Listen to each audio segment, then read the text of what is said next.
Good morning, or I guess good afternoon, as the bells on Fairfield's campus are ringing the 12 o'clock hour. Welcome back to our fall 2023 Art in Focus series. And we are beginning this series of events with a purely virtual event. So unusually, if you've watched any of our art history, our Art in Focus sessions before, typically I'm able to bring in some questions about our focus object that were raised by our in-person guests at 11 a.m. in the galleries downstairs. But today it is just me and you on the World Wide Web. So if you're watching and you have observations or questions, please do drop them into the chat so we can make this a conversation. Our focus object this morning, should I say this afternoon, is one I chose in part because it is not one that would lend itself well to an in-person Art in Focus event. And I will show you why on our next slide. This is our subject installed right downstairs. So I'm in a conference room on the second floor of Bellarmine Hall at Fairfield University.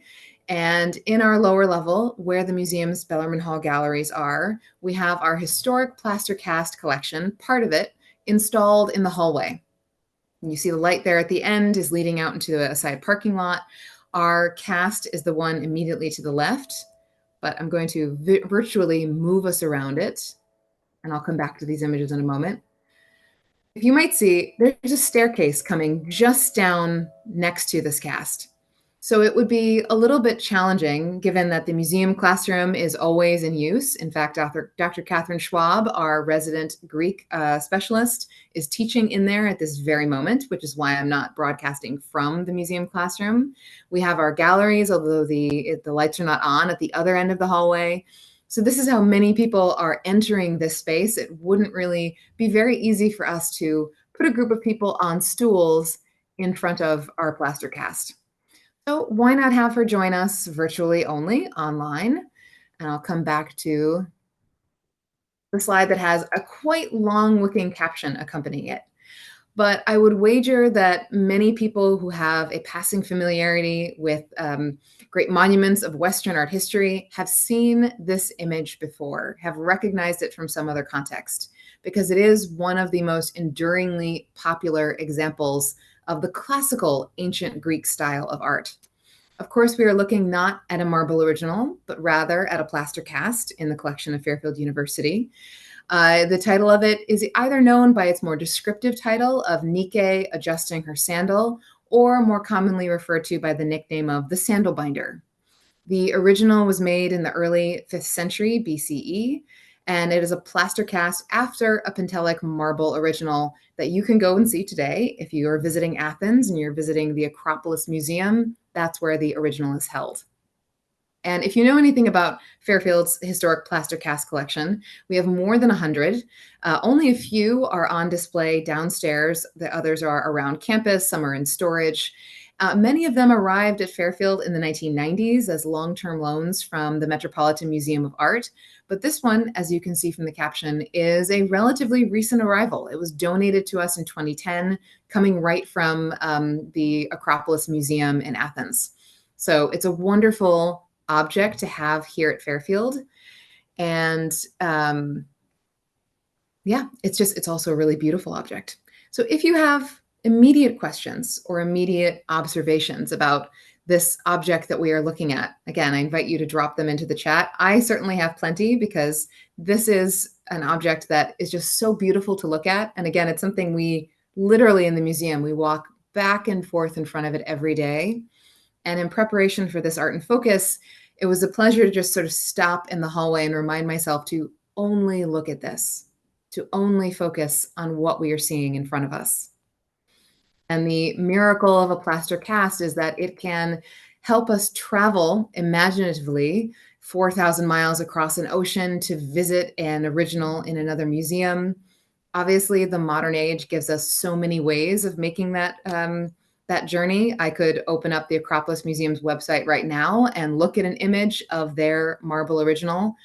But plaster casts come to us from a time when it wasn't so easy to make that voyage, when there was, starting in the early 19th century, a strong desire in museums and among collectors in Europe and in the United States and elsewhere to build collections of three-dimensional sculpture of reliefs like this one, something that's pushing out from a flat surface, and even of architectural ornament and bits of buildings to build a collection of things you could not possibly possess. So these great museums of the imagination where you had a perfect replica cast in plaster that could give you a sort of access that your other options, a black and white photograph, even a color photograph, really just couldn't mimic. So what is it that we are actually looking at? What is our subject? I'm going back to the main image here. Well, you might immediately notice that we're looking at the image of a woman. We don't have her entire body. She's missing some key pieces. She has no head. Her left arm is broken off just below the elbow. Her right arm is concealed. It is, let's see if we can move around in the other direction. You might be able to make out, it is still there. It's concealed behind her upraised right knee, and it's going down toward her raised right foot. Her left foot is a little bit difficult to distinguish. The sculpture breaks off there at the bottom. So she is incomplete. She is very much a fragment. And in fact, from the angle that we're looking at right here, you might notice that past the edge of the figure, there's a very clear sort of contour in the plaster. And it goes all the way down to the edge of the image, just skirting the edge of her foot. And that's marking where the original marble sculpture ends. In a few minutes, I'll show you an image of the marble original. But of course, we want to pay attention to the object that we have in our possession, this plaster cast. And when it was turned into a cast, they mounted it in this instance. They're not all the same. They put it in more of a rectilinear framework. So they made it much more even, easier to display, easier to transport. But that contour remains just as a hint to here is where the original object ends. So we know she's a woman because we can very clearly see some feminine attributes showing through her clothing, which is in itself one of, I think, the things that draws people back to this sculpture, to the Sandal-binder. This incredible display of mastery of this classical Greek sculptor in being able to give you very clearly the sense that you are looking at a living, breathing woman's body with soft flesh underneath the drape of what appears to be very heavy, wet garments. And why do I say heavy, wet garments? Well, first of all, if you've studied art history and you've taken a class with Dr. Schwab or anyone else on Greek art, you've probably heard the term wet drapery, which art historians use to refer to what we're seeing here. Because if the fabric wasn't wet, is there any world in which we would imagine you could be fully clothed and yet your body could be completely revealed at the same time? So there's both a commitment to showing a woman clothed and yet the desire to also reveal what is underneath, implying that in some way the fabric has become diaphanous, that it has become translucent. And so wet drapery is the term that art historians use to describe this. This is not the only sculpture on which it appears. It's well known in other classical Greek sculptures, but it is something that definitely draws the eye. And when I was discussing this sculpture with Dr. Schwab, she pointed out that because of where this sculpture, its original, came from, and I'll show you some images to get you to set the scene in your mind, it's not very far from the sea. And she said that archaeologists will often joke that, oh, it's the wet sea air, the sea mist, that's what's drenching her clothes and rendering them so heavy and clinging to the body. But whatever the rationale for doing so, it's clear this sculptor wanted to demonstrate what he could do. And what he can do is, again, conjuring this ability to show a woman who's both clothed and not. And he's also depicted this individual in a very unusual pose. And again, I'm nodding to Dr. Schwab here, who said she always challenges students when they're looking at this object in class, and I'm going back to the full view. She asks them if they can take this pose themselves. So wherever you are, if you think you could balance securely, we have one foot seemingly, that our left foot closest to us, seemingly on the ground. We see a slight bend in the knee, which we're able to see quite clearly because of the drapery clinging. But then her whole body is sort of twisted over as she's lifting the right knee and going down to her sandal. And the title of this, Nike Adjusting Her Sandal. So she's doing something to her shoes. She's tying them, she's untying them, more likely untying them in the context of where this sculpture came from. But it's remarkable that she's not off kilter, right? She's balancing and leaning and also trying to undo the tie of, I mean, there's no Velcro, right? So she's tying something with one hand. Even though her left arm is destroyed, we can see it wasn't holding on to anything. It was just in midair. And yet she does not seem in any danger of falling over. She has this incredible level of poise, even as she's caught in what could be a very ungainly situation. Even though there's no head, her head has been destroyed over time, there is the shape of sort of two these voluminous appendages that are coming off of her back. And I wouldn't be surprised if you might not notice them at first because they literally don't stand out as much as the physical body herself. And showing you that from the side, just to get a sense, when we say relief, we're talking about something that pushes forward from a flat surface, and you can see the flat surface of the cast and then the body modeled forward in space.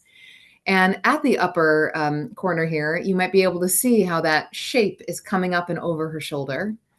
And in fact, those are her wings. So the title of this work, Nike Adjusting Her Sandal, I know we're more used to saying that in the American pronunciation Nike because they adopted the name of this Greek goddess of victory for a line of athletic shoes. But Nike is a victory figure and she's winged. So her wings are behind her, even though her head is lost. And she's caught, as we said, in this wonderfully dynamic position that could be unstable and yet somehow isn't.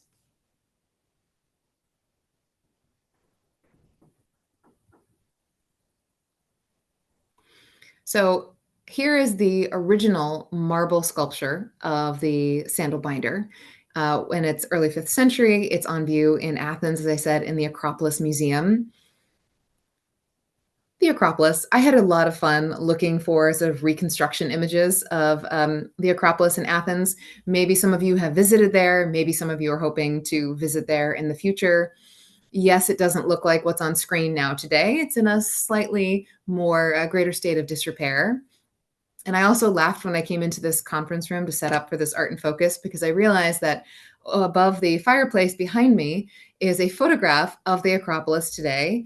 And the building from which our sculpture came is visible in it, and just very, very, very small.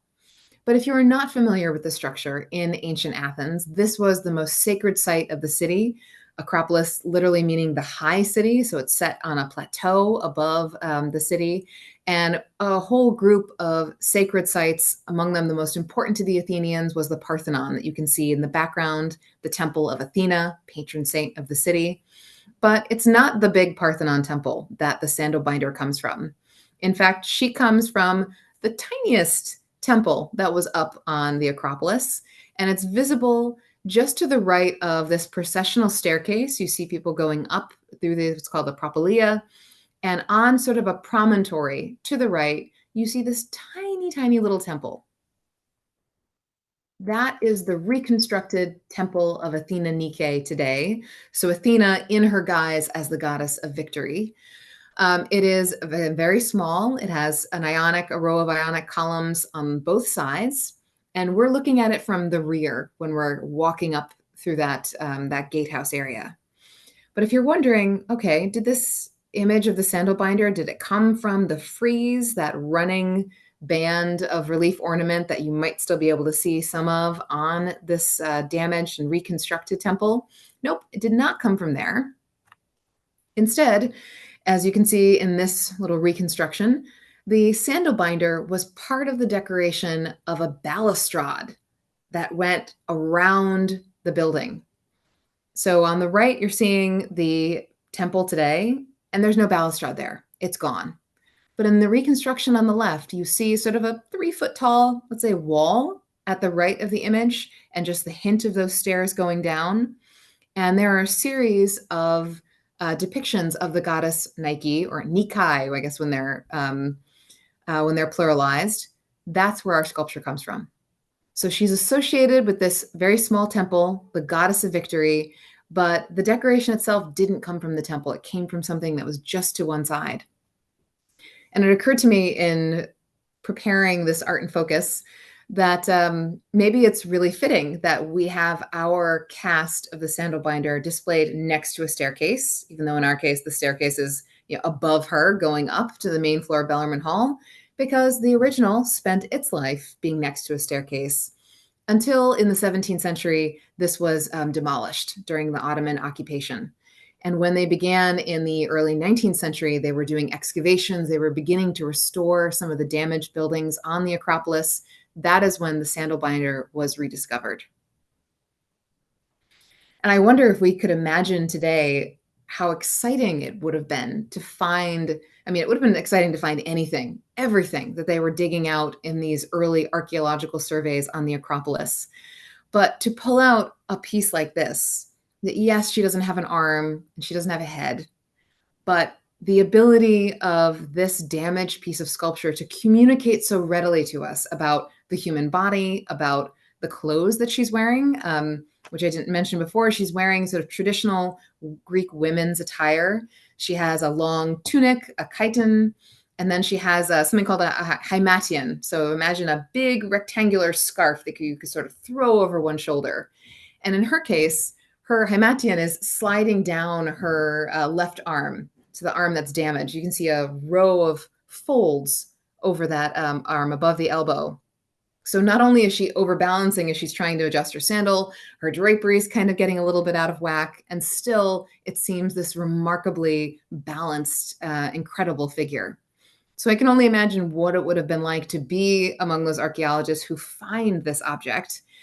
But maybe just by chance of the time, it being the early 19th century, this is also when cast making is really starting to explode. And this becomes an extremely popular plaster cast that appears in places all over the world. I did want to go back for a second to the original object. You might notice in this original marble something that is different from the one that we have in the plaster cast, and that is that it ends where it ends. If you look at the edge of the figure, it cuts off right sort of at the shoulder of one of her wings. It cuts off behind her knee, so her knee is actually silhouetted against the black background here, and then just goes straight down to what we're seeing at the bottom of this piece of marble. So the plaster casts, as I mentioned, were sort of framed in a larger piece of plaster with just that contour to remind you that here is where the original stone ends.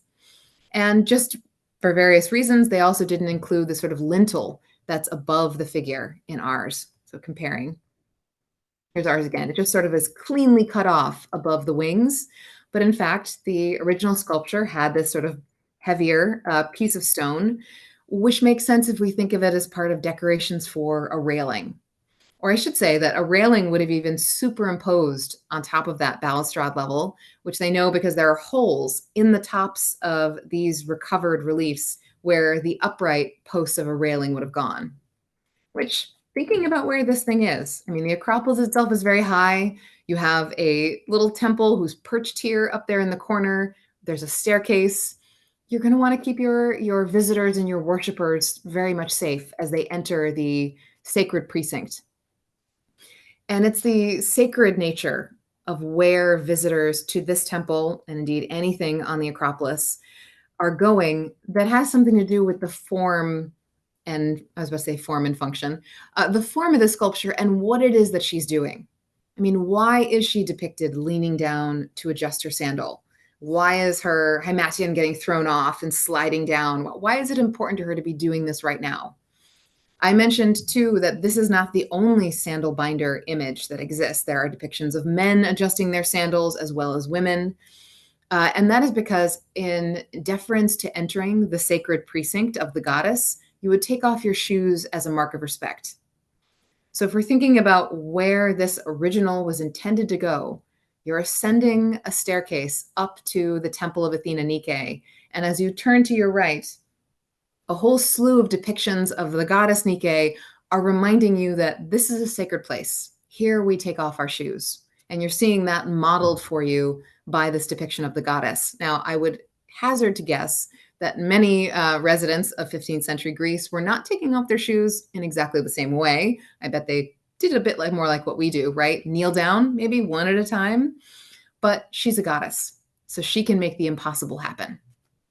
But I think it's just so fascinating to think about the distinction between how we might approach this object without any context at all. I think you can derive an extraordinary amount of enjoyment just from you can stand there in front of it and follow the hills and valleys of her drapery all day. And in fact, since I work in the museum that owns this object, I know those little hills and valleys love to collect little bits of dust. So periodically, we have to very delicately dust her with a squirrel hair brush to make sure she is staying in her best possible condition. Probably not something the original marble would have needed since it was outside, but there it would be exposed to the elements. So different environmental dangers posed. And clearly, since this was part of a structure that was damaged, that was buried, and had to be excavated and restored, the original sculpture has lived a life, something that the plaster cast can tell us. But as I said, even without thinking about where it comes from, its original physical surroundings, even what it's for in terms of modeling this appropriate behavior in the religious sanctuary, it's just incredible to look at. It's incredible how old it is and how real it seems to us. And I'm always marveling too at the ability of plaster. I mean, how many of us have felt something like plaster of Paris before? It's the ability of it to fill a precise mold taken from this object and give us practically every delicate chisel mark. Something it's only faintly visible in the image on the right. Her chiton has little buttons going up and down the arm. I mean, it's just an incredible level of detail, and plaster can be very faithful. And then plaster can also be tinted so that it more appropriately resembles the surface appearance of the original marble. There are all sorts of layers that you can follow when you're looking at plaster casts that too often in more recent decades, well, I would say I think plaster casts are being appreciated more now. But in past decades, there was a sense of, well, it's just a cast. It's not original. And while we, as art historians, we are about original things, we all want to go see the original thing in a museum. But these objects too have their history. Coming out of a time when it was not so easy to open up a computer and see a high resolution image, or even to get on a plane if you have the ability and travel to Athens to see the original. If you were separated by time and space, to have a three-dimensional replica of a famous work of art in your museum, in your community, like that was, what a gift that was. And it's still a gift for Fairfield today, because I think most of our students have not yet had the opportunity to travel to Europe to see something like this in person. But when they're down the hall listening to Dr. Schwab give a lecture on classical Greek art and the wet drapery effect, when they go out into the hallway with their backpacks, what do they get to walk by? One of the most iconic examples of that. And then they go up the stairs and on and about their day. And since I mentioned this became one of a very popular plaster cast collected. And so every time I go to plaster cast collections, I'm almost certain to see a sandal binder. And I always keep an eye out for plaster casts that we have in our collection and when I encounter them in other iterations. And let's see, this one, my last slide here. This one I encountered in Rome last March. My husband, who is a high school teacher, had accompanied a group of students on a trip through Italy. And in the hotel they were staying in near the train station in Rome, in their sort of little garden area, I look up and there's a plaster cast of the Sandal-binder. You'll note that it's a little bit darker tinged than ours, perhaps could use a little bit of dusting or treatment. But there it is in a different country, and you'll find more in plaster cast collections when you go visit them. And when you do, I hope you stop and take a look, even if she's not the one in the Acropolis Museum. Each one is its own incredible work of art and a testament to the ability of those sculptures to speak to us across time. I don't know if anyone has any questions or any observations or has tumbled over in their home as they've attempted the Sandal-binder pose. But if you have, feel free to drop them into the chat. I'm just going to go back to I just love looking at these recreations and then looking at the existing temple as it is now. And I didn't mention, when you look at one of these restored buildings, Obviously, it is restored with as much of the original stone as is possible, but it's not always possible. So you see many places where there's a very pure white stone that is showing you a more modern stone that was used to fill it in. And it's nice. It's done purposely. There's not a sense of wanting to pretend that it's always looked exactly like this, but to show like, here's what we have done to restore something of the grandeur that was lost. And for those of you who are in the area, I'll remind you that our Art and Focus in person will begin again next month. So you can visit fairfield.edu/museums and check out all of our programs. And we will, of course, be returning to continue the Quick Live online. And we'll look forward to seeing you at the next one next month. I hope you have a great day.